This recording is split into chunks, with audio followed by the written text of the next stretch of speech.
Bom dia, boa tarde, boa noite, eu sou Charbot Casagrande, estamos aqui mais uma vez no Pod Doc.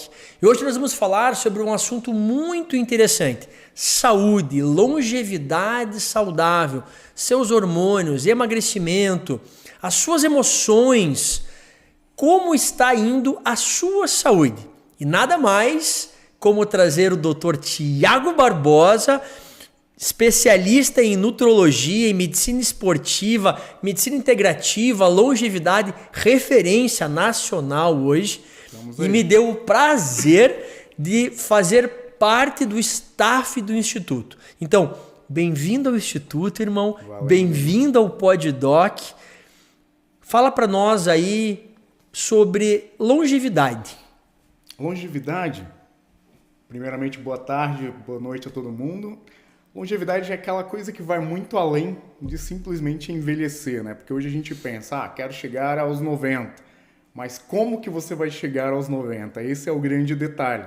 Se a gente não começar a cuidar bem antes, a gente vai acabar tendo uma certa idade avançada, mas a que custo? A gente não vai ter de fato longevidade. Não vamos chegar realmente naquela idade com disposição, energia, vivendo o nosso propósito de fato. Então, a longevidade ela vai muito além de contar anos no calendário. A gente tem realmente essa vida completa, né? Não só com mais idade, mas também com mais energia, mais disposição, vivendo de fato o propósito que é o que nos trouxe nesse mundo, né? Falando em qualidade, Thiago, longevidade a gente vai falar então em viver mais, né? Mas também viver melhor.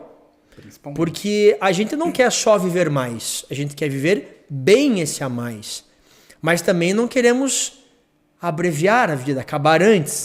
Queremos chegar longe, chegar bem, com qualidade, terminar bem. E nessa longevidade de viver mais e melhor, quais seriam os fatores que você vê mais importantes, que mais podem ajudar as pessoas a conquistar isso? A ideia da longevidade é permanecer jovem o máximo de tempo possível, né? Então, a ideia de termos longevidade é justamente manter essa jovialidade, manter ali a juventude na vida. Isso não tem muito a ver com idade especificamente. E aí, quando a gente pensa em longevidade, a genética ela vai influenciar, só que antes a gente imaginava que a genética tinha aquele peso preponderante, né? Tem toda a minha família, tem uma tal doença, hipertensão, por exemplo, diabetes, então não vou fugir dessa sina.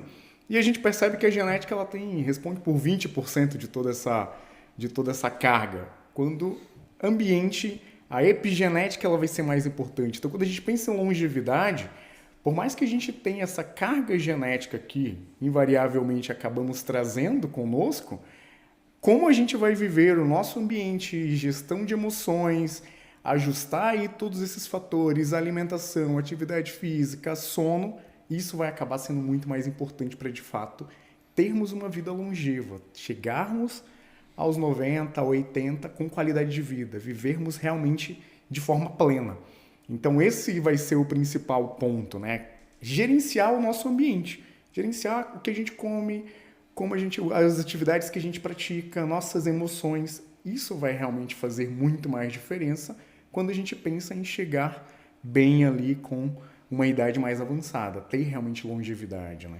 E você falou de alguns pontos importantes, né? Que é a qualidade de vida, a epigenética, né? Muitas pessoas culpam a sua genética porque não conseguem assumir a sua própria culpa, né? O Paulo Vieira tem um termo que fala muito sobre autorresponsabilidade. Exatamente.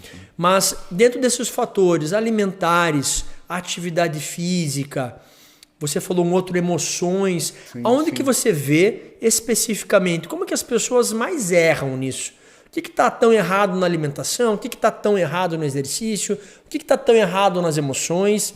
Que está fazendo com que as pessoas estejam perdendo a sua longevidade, menor qualidade de vida? Onde estão os erros principais e como eles podem melhorar isso? É curioso, porque quando a gente para pensar desses 3 fatores, por exemplo, atividade física, alimentação e emoções, por incrível que pareça, emoções elas vão influenciar muito mais em uma vida longeva e uma vida realmente feliz do que exercício físico e alimentação. Não que esses não sejam importantes, porque afinal de contas, se você não treinar, se você não comer bem, você vai acabar tendo essa falência orgânica, vamos usar esse termo, vai ter ali o aparecimento de doenças de forma muito mais breve. Mas olha que interessante, tem um estudo de Harvard que eles acompanham uma população, começou lá com um pouco mais de 700 pessoas, e acompanha esse pessoal desde 1938. É um dos estudos mais longevos justamente sobre o envelhecimento humano e como isso vai influenciando. E eles observaram que as pessoas que de fato chegaram na velhice, hoje ainda existem pessoas vivas desse estudo, lá na casa dos 90. Quando a gente para observar as pessoas que realmente estavam ali bem, com plenitude, uma vida mais inteira, digamos assim, eram justamente aquelas pessoas que tinham relações mais calorosas. Então, muito mais do que número de colesterol ou questões puramente metabólicas, emoções vão influenciar muito nesse aspecto do envelhecimento. Então, pensando, por exemplo, nesse aspecto, aí vai o primeiro erro, né? A gente prioriza coisas que não tem a ver com esse relacionamento humano de fato caloroso. Então, hoje, a modernidade, o mundo, a velocidade do mundo faz com que nós tenhamos relacionamentos muito superficiais ali, fluidos, a gente vai trocando esses relacionamentos e essa solidão, ela acaba impactando de forma significativa num outro momento da vida. Quando a gente chega ali na terceira idade, na melhor idade, a gente realmente não tem ali esse suporte de conexões com pessoas. Então, esse vai ser o primeiro erro e, por esse estudo de Harvard, na prática a gente vê isso também, é um dos primeiros ali que nós, de fato, devemos combater com todas as armas. Então, criar conexões reais, né? Ter relacionamentos humanos, de fato, é um dos pontos que mais vai impactar. E olha que remédio fácil, caramba. Esse é um dos melhores remédios pra gente, um dos remédios mais fáceis pra gente ter para ter uma vida longeva. E aí o segundo, pensando na alimentação, é outro que também não é tão difícil. Descascar mais, desembalar menos. Quando a gente pensa em alimentos ultraprocessados, industrializados, e compara com alimentos de verdade. Então, assim como ter relações humanas de verdade, comer comida de verdade vai ser o outro ponto, que acaba sendo também um outro erro que a gente comete muito cedo, né? A facilidade do mundo moderno acabou nos trazendo esse ônus. A gente tem alimentos com muito mais disponibilidade, mas em compensação com valor nutricional menor, com muito mais toxinas, fitoquímicos, disruptores endócrinos que vão nos causar problemas se a gente tem uma alimentação totalmente baseada nesse tipo de alimento. E a atividade física é a mesma coisa. A vida sedentária, quando a gente compara o sedentarismo ele é tão prejudicial quanto o tabagismo, quando a gente pensa em aparecimento de doenças. Então imagina, tu tem uma vida sedentária, come mal e não tem bom relacionamento com praticamente ninguém. Cara, impossível você chegar bem, ter uma vida longeva de fato, porque é como se a gente está fazendo o contrafluxo, né? Está indo contra a vida de fato. Então, esses são, ao meu ver, os principais erros que a gente vai tendo quando a gente pensa em desenvolver uma vida longeva e que, se a gente for parar para pensar, a gente, na nossa faixa etária, na juventude, geralmente a gente acaba não prestando atenção nisso, já percebeu? A gente, os indivíduos que vão parar e analisar o quanto isso impacta já alcançaram, já chegaram ali numa fase da vida mais avançada. Então, quanto mais cedo a gente ter essa percepção, mais rápido a gente consegue reverter ali os potenciais problemas e, consequentemente, focar numa vida realmente plena, né? E como a saúde emocional é negligenciada? Né? A gente falou de 3 pilares aqui, né? Alimentação, exercício e as emoções. Uhum. E a gente vê as pessoas procurando estética, sempre melhorar a saúde, é o nosso público comer principal. bem, procurando fazer exercício. Mas e o tratamento das emoções? Exatamente. Né? Na base, na sua raiz, né? Não, você mesmo falou, né? Não é negligenciar a parte da alimentação e de exercício, porque isso é extremamente importante e a ciência mostra que quem come e se alimenta melhor, desembala menos e descasca mais, vive mais, é mais saudável, né? fazer atividade física, não estar sedentário, melhora tanto a qualidade de vida como a longevidade em si. Vive-se mais e com menos doenças. Então, se alimentar bem e exercício é extremamente importante, né? Mas a gente vê, talvez, montando um pilar, a base é o emocional. Totalmente. Porque se as minhas emoções estão ruins ou disfuncionais, eu não consigo seguir uma dieta. Se as minhas emoções não estão adequadas para aquele momento, ou na sua intensidade ou na qualidade, né? Eu não consigo fazer uma atividade física e me manter fazendo atividade física. Eu não consigo ter um bom relacionamento com os meus, né? Com família, com amigos, né? E a gente vê que as pessoas pensam só em psiquiatra e psicólogo. Psiquiatra e psicólogo. Parece que hoje só se trata emoções dessa maneira, né? E não é desmerecer de jeito nenhum, o psiquiatra é extremamente importante, né? Tem muitas doenças que precisam do psiquiatra e das medicações da psiquiatria. O psicólogo tem muitas ferramentas e que é essencial a psicoterapia para muitas doenças também. Mas se a gente for olhar para as emoções no seu global, a gente vê muitas crenças disfuncionais de identidade, de merecimento, de capacidade, e o quanto isso atrapalha no relacionamento das pessoas e no como eu vou aderir a essas atividades, né? A gente vê compulsão vindo disso, a gente vê pacientes que não têm disciplina em seguir uma dieta e se manter fazendo atividade física porque essas emoções geram procrastinação, autossabotagem, né? Exatamente. E aí eu passo para você, irmão, porque você é especialista em emoções, né? Você tem uma mentoria, inclusive, sobre isso. Como é que você vê as emoções que são... Como nós nos relacionamos com nós mesmos, com o próximo, né? Que é baseado em como nós somos criados, muito do que a gente aprendeu de pai, mãe, avós, ambiente, vivências, experiências, né? Geraram todas as nossas emoções e as nossas crenças, que são as nossas convicções, né? Sim. Como que você vê e como que você trata isso hoje? Como é que você acompanha os seus pacientes no consultório hoje em relação às emoções? Essa é uma questão realmente bem interessante que por muito tempo era algo que eu sempre buscava, né? Porque quando a gente para observar o paciente, focando principalmente no paciente que vem pro emagrecimento, por mais que a gente alcançasse ali um bom tratamento farmacológico, tivesse um bom plano alimentar, ainda assim a adesão, a verdadeira mudança era algo que travava. O paciente tinha uma certa dificuldade para, de fato, assumir isso e ter essa mudança de chave, que é um termo que a gente usa bastante hoje em dia.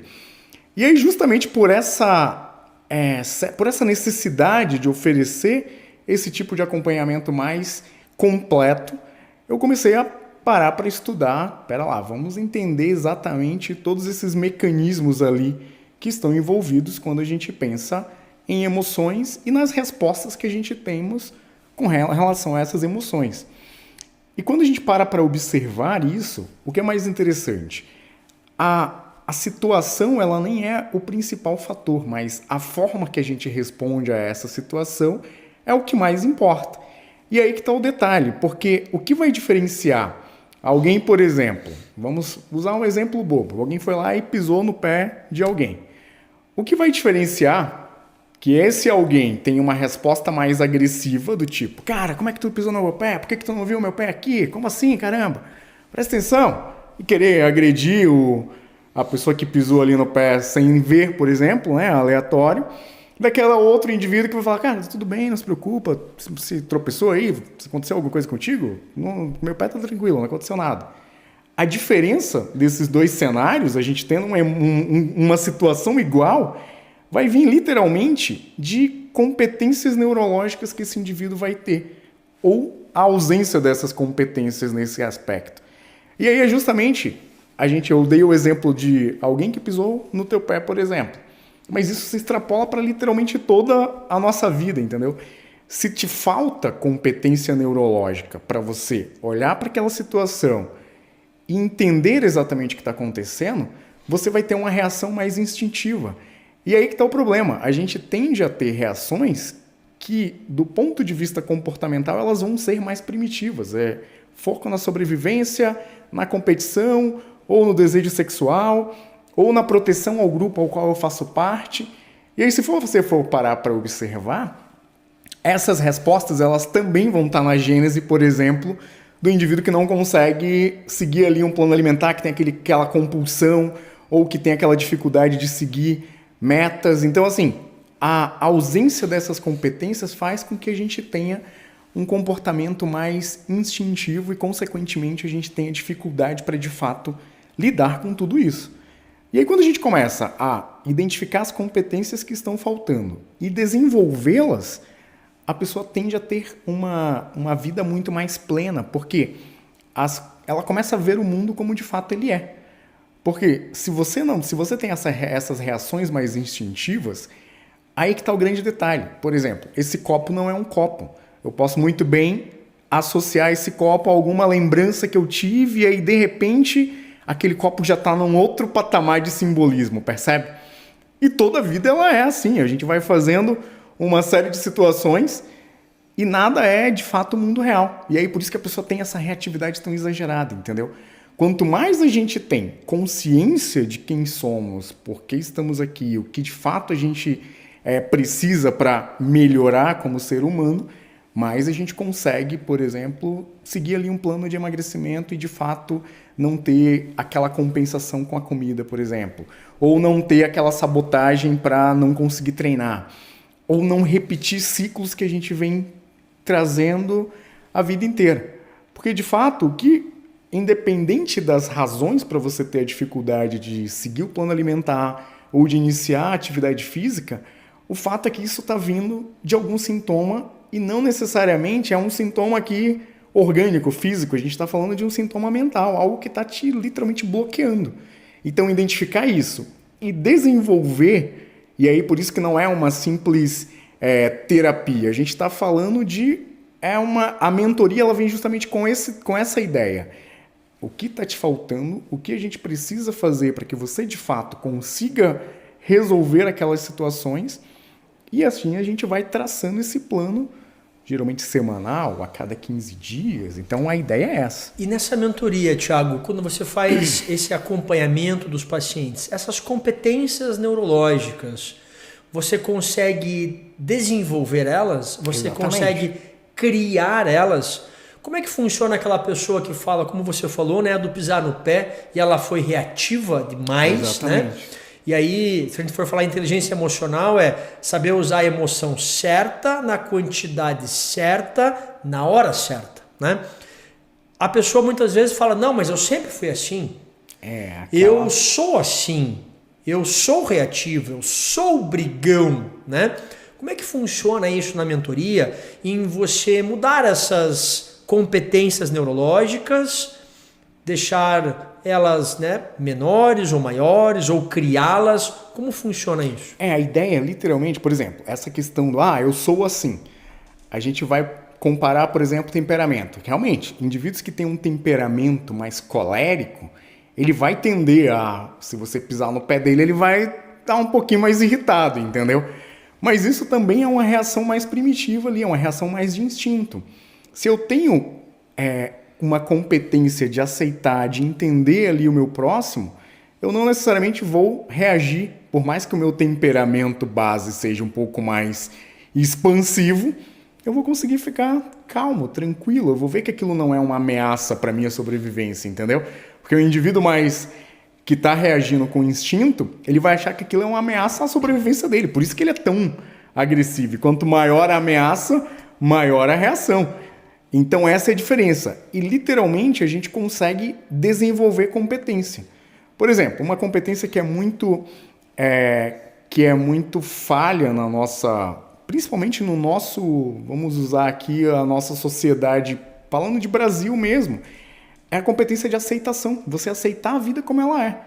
Porque a gente tende a querer mudar tudo e nessa tentativa de mudar, só que não aquela mudança do tipo, preciso melhorar habilidades pessoais aqui para ter mais sucesso. Enfim, não necessariamente essa mudança, é aquela mudança de eu não aceito que esse copo seja transparente e quero que ele fique de outra cor, de outro jeito, entendeu? Eu não aceito que a mesa seja sólida, eu não aceito coisas que são inevitáveis da vida.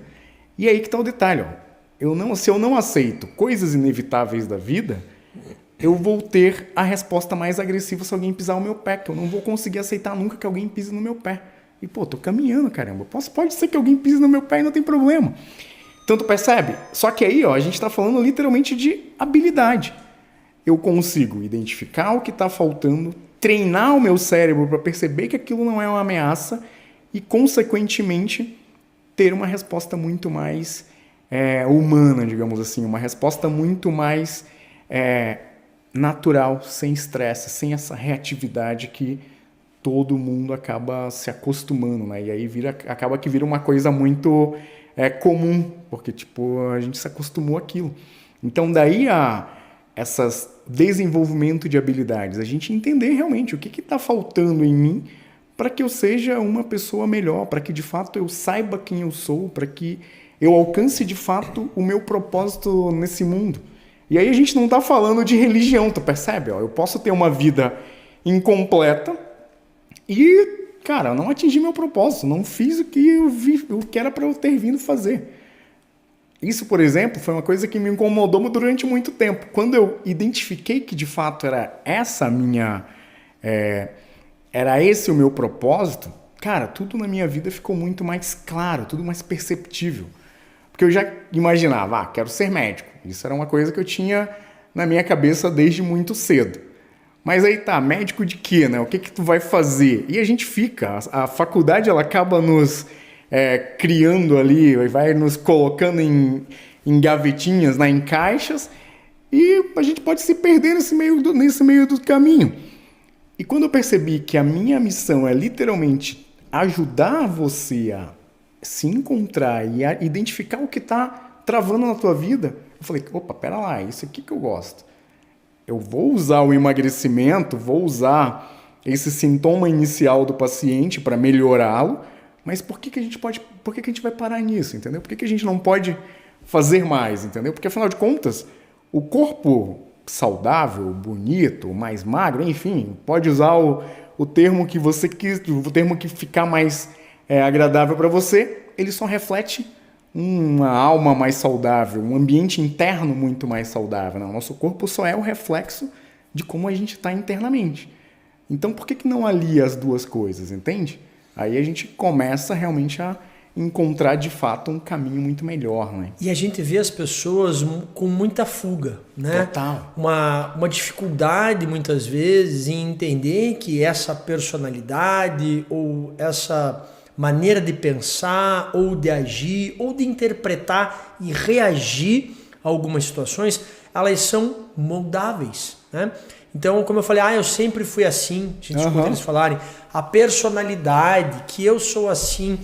E aí é muitas vezes uma maneira de se auto-justificar, né? De criar historinhas, de criar justificativas, não trazer para a consciência aonde está errando.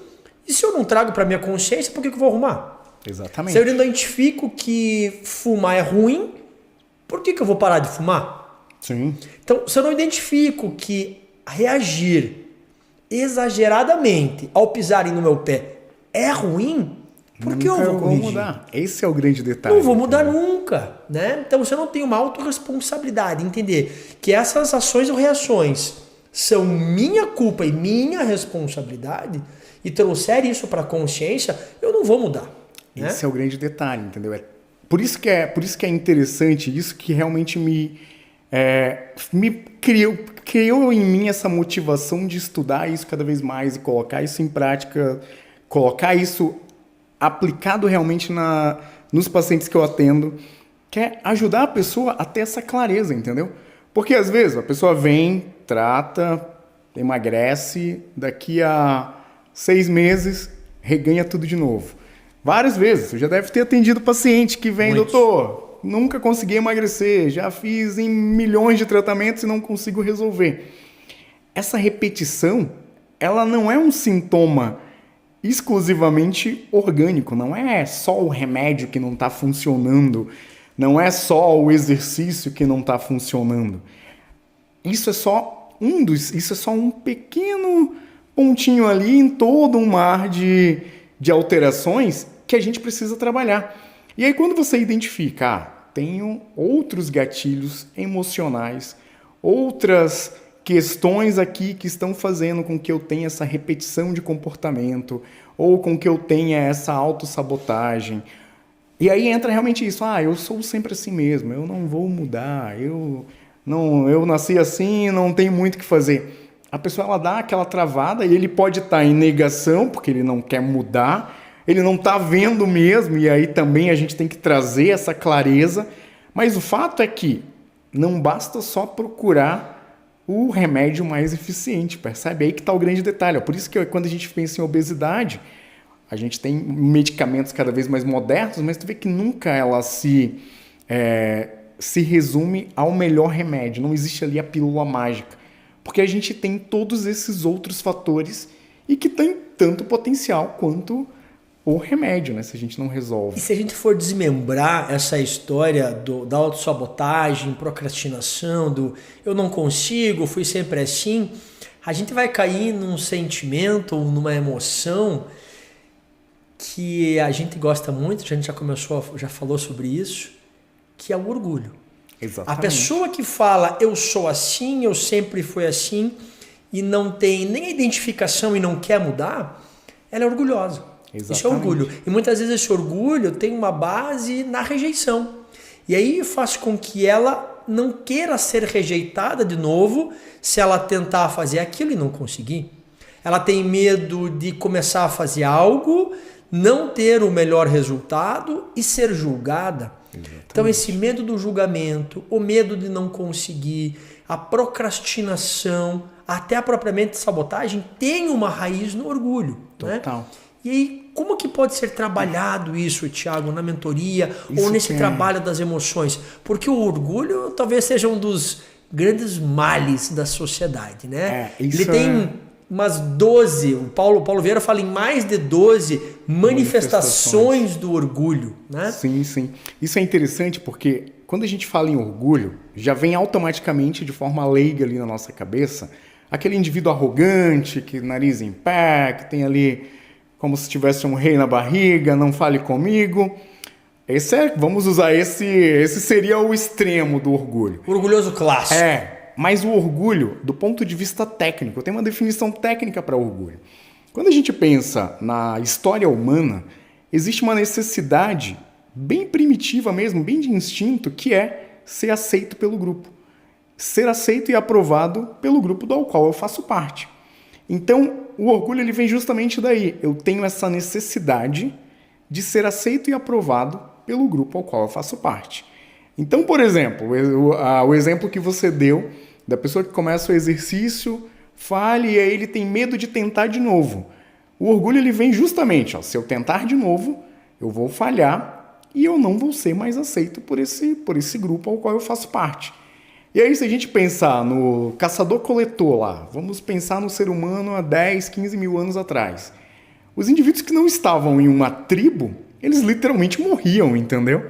E aí, se tu for parar para ver, a nossa mente, ela vem dessa programação ali epigenética que foi passado de geração em geração. E tu tem ali, se eu não for aprovado, não for aceito pelo grupo, eu vou acabar morrendo.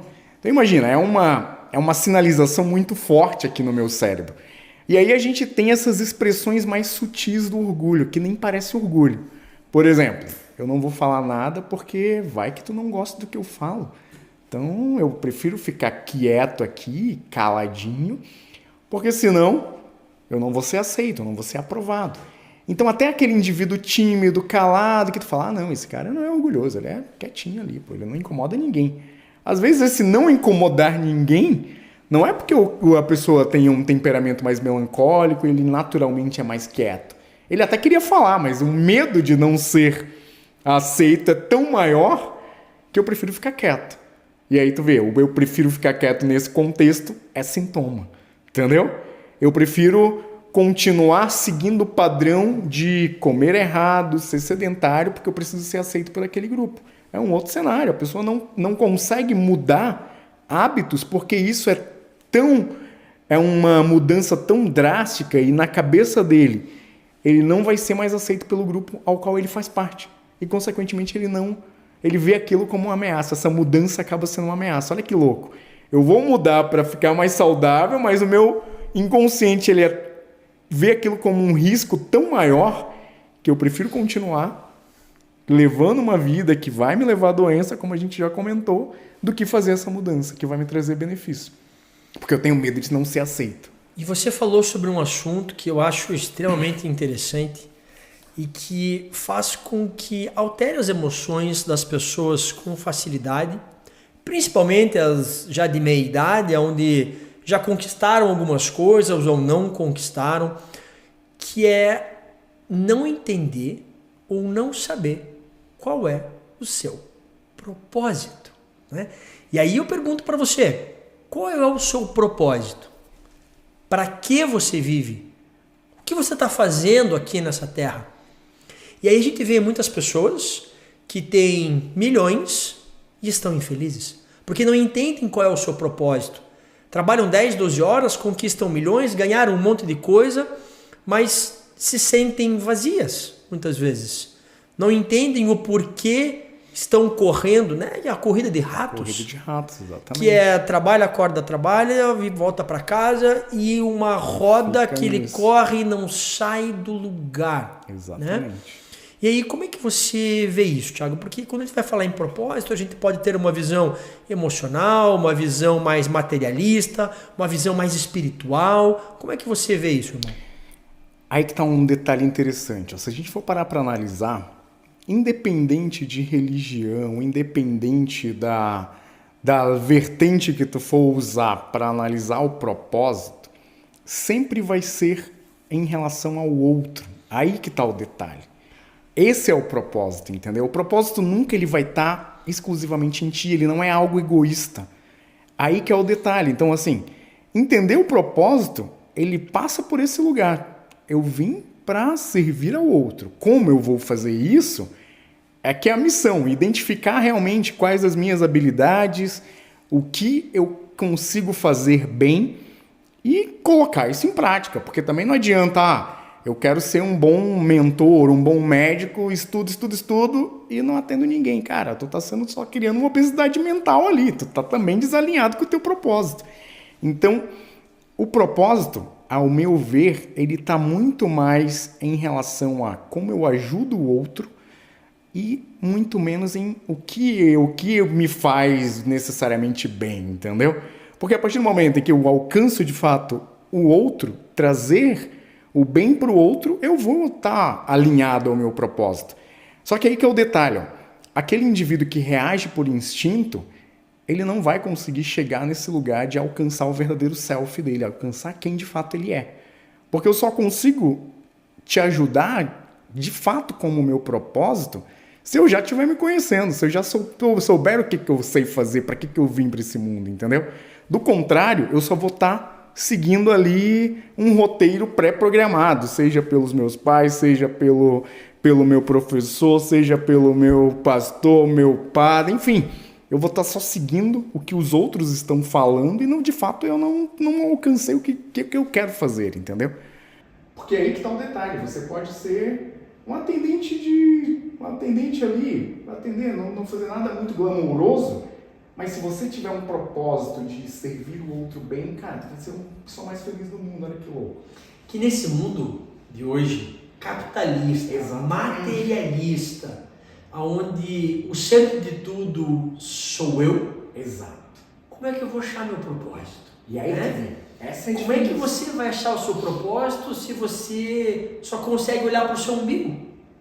Não tem como. Se o meu maior objetivo é trabalhar, ganhar dinheiro para ter mais poder, mais sucesso, ou conquistar mais bens. Se eu estou destruindo a minha família e não estou usando os meus dons e talentos para poder impactar realmente e transformar outras pessoas, ou ajudar outras pessoas, ou ser ferramenta para poder fazer isso. E aí que a gente vê muitas pessoas chegando lá no final da vida com infelicidade, depressão, famílias destruídas, a sua própria saúde destruída, porque ficou correndo atrás das mesmas coisas a vida inteira, chegou lá no final e aí? Não Cheguei percebeu aonde? que as prioridades não eram as mais Eu estava dentro importantes, daquela né? rodinha do ratinho, Exatamente. correndo e nunca saí do lugar. Exatamente. Nunca consegui ajudar pessoas. Aí tu vai ver, essa pessoa nunca viveu. Olha que louco, entendeu? Independente, sei lá, tenho grana pra caramba, viajar, mas não, ele nunca viveu mesmo, porque vai chegar lá na velhice, vai olhar pra trás e vai ver que isso tudo é muito supérfluo, entendeu? Essa é a diferença. Se eu estou alinhado ao meu propósito, a pessoa pode ter bilhões, ele vai falar, cara, isso aqui é uma ferramenta. Aí que é o grande detalhe, tu vê, não tem muito, se eu vou ter muito ou menos dinheiro, eu vou ter... Não, isso não tem, isso é detalhes. Eu sei o que eu vim fazer no mundo, e aí eu vou conseguir chegar lá na velhice, olhar para trás e falar, cara, realmente, não vivi a vida que era para ter vivido mesmo e não viveria outra coisa. Mas eu só consigo chegar na velhice e falar isso se eu consigo identificar desde o mais cedo possível o que eu vim fazer aqui, quem eu sou. E aí que tá, tu vê, a gente começa falando de emagrecimento e isso a gente vai esticando o elástico. Existem uma série de bloqueios que estão impactando na nossa vida e às vezes o teu corpo que não está saudável, ele só está refletindo isso, entende? Foi isso que me faz buscar ir além da simples prescrição de remédio, enfim, a gente já faz algo mais, pensando na longevidade, vitaminas, microbioma, mas ainda falou, cara, falta mais alguma coisa. Porque a gente está olhando só pro orgânico aqui, mas e o emocional, e o mental? E a gente vê, né, Thiago, na prática, que muitas pessoas não conseguem se manter na dieta ou fazendo atividade física porque o emocional está disfuncional. Totalmente. As emoções estão sendo mal aplicadas, mal utilizadas, emoções disfuncionais que não conseguem manter a pessoa a seguir uma dieta, a fazer um exercício, romper barreiras do eu sempre fui assim, ou eu sou assim, ou eu gosto assim, né? E aí as emoções são essenciais nisso. E aí eu queria te perguntar, como é que você trabalha isso no consultório? Né? Eu falo hoje muito sobre o jargão, corpo, alma e espírito, né? O corpo é hormônios, emagrecimento, medicações, exames, né? A medicina em si, né? As emoções, tudo isso que a gente falou. E a parte do espírito, que é a espiritualidade, uma conexão com algo maior, independente de religião, que tem muita ciência já envolvendo isso, mostrando a importância também da espiritualidade. Como é que você trabalha esses pilares no dia a dia, na prática? O foco é literalmente aliar toda essa base ali da medicina integrativa, toda essa base do que a gente já faz no dia a dia com o treinamento dessas competências. E aí, o treinamento disso passa por, me falta competência da aceitação, da humildade, da perseverança, da fé. E aí eu vou treinar isso no dia a dia. E a gente tem toda uma metodologia de tarefinha de casa mesmo. Então o paciente vem comigo, a gente passa por uma avaliação mais ampla, geralmente semanal ou a cada 15 dias, e a gente vai desenvolver, essa semana você vai fazer tais e tais atividades, identificar tais e tais padrões de comportamento e já corrigir aquilo ali. Por que está o ponto? A mudança ela vai estar aliada com conhecimento e com essa prática. A gente tem que colocar o conhecimento em ação, porque assim ele vira de fato uma competência. Então a competência ela é esse conhecimento e habilidade posta em ação. Assim eu consigo de fato mudar, né? Usar aquilo na hora que eu preciso. E o cérebro, o inconsciente, ele não tem esse caminho. Às vezes a pessoa não consegue ser mais calmo e brando na hora que alguém pisa o pé dele, porque simplesmente ele não consegue, não sabe como fazer aquilo, entendeu? Aí a gente literalmente tem que ensinar. Você precisa fazer isso aqui durante a semana para a gente melhorar isso. E o que é mais legal, quando a gente pensa em cérebro, neurociência, a gente tem o conceito de neuroplasticidade, a evolução disso é sensacional, meu amigo. O cérebro está pronto ali para mudança. Então não é algo que a pessoa vai ver daqui a, sei lá, 1 ano. Não, ele já consegue ver daqui a 2 semanas, entendeu? E isso é que é o mais interessante. E aí, quanto mais você vai praticando isso, mais a gente vai melhorando e evoluindo como ser humano e, de fato, alinhando, né? E aí, quando a gente pensa na base ali fisiológica, hormônios bem equilibrados, vitaminas bem ajustadas, uma alimentação bem regrada, aí a gente consegue, de fato, unir todos esses pilares e entregar realmente o que cada pessoa está necessitando, né? E a gente chega ali. E você me lembrou muito da Amy Cuddy, que é uma das grandes estudiosas de inteligência emocional, e ela fala algo muito interessante, que é treine até se tornar. Exatamente. Né? Então a gente tem muitas emoções ou muitas coisas, né? Tanto da parte física, emocional, espiritual, que nós não temos, não somos ou não podemos fazer, não conseguimos, mas que muitas vezes é através de exercícios, através da prática, a gente consegue ir modulando essas emoções. Né? Então treine até se tornar. Muitas vezes a gente não consegue fazer isso ainda, mas eu vou treinando, até me tornar mais calmo, até me tornar mais disciplinado, até me tornar uma pessoa com mais foco, performance, assertividade. Né? Então isso é extremamente importante. Né? E estar cuidando dessas emoções é a base, né, para que a gente tenha sucesso em várias áreas da vida.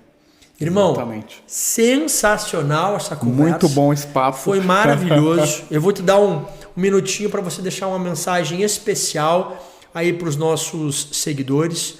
Quero que vocês acompanhem o Dr. Tiago. Para vocês que gostaram dessa conversa, que foi interessante e direcionamos muito para a parte emocional, né? Que é uma área que a gente gosta muito, né? Já tivemos algumas conversas.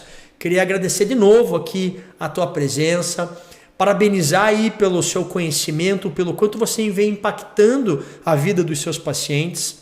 Agradecer pela sua confiança em fazer parte do time do Instituto. É uma honra ter o senhor aqui, é uma honra ter o senhor aqui nesse podcast. Deixa uma mensagem especial aí para os nossos seguidores. Então, quando a gente pensa em longevidade, como eu quero envelhecer, é fundamental a gente observar o que a gente está fazendo agora.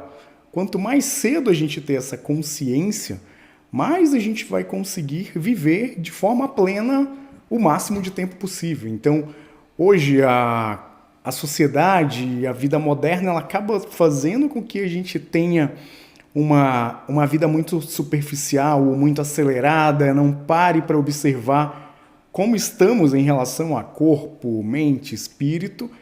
E quanto antes você ter essa consciência, mais rápido você vai ter uma vida mais plena, ter realmente essa percepção da realidade. Então, se você gostou desse conteúdo, me siga, que eu sempre converso cada vez mais sobre isso no meu YouTube, Instagram. E a ideia é que a gente melhore cada vez mais como ser humano. Venha ter realmente essa vida plena e completa e pare de viver ali de forma superficial, com todas essas reações. Olha quão libertador é você ter uma vida sem neurose, cara. É uma coisa que está em outro patamar, entendeu?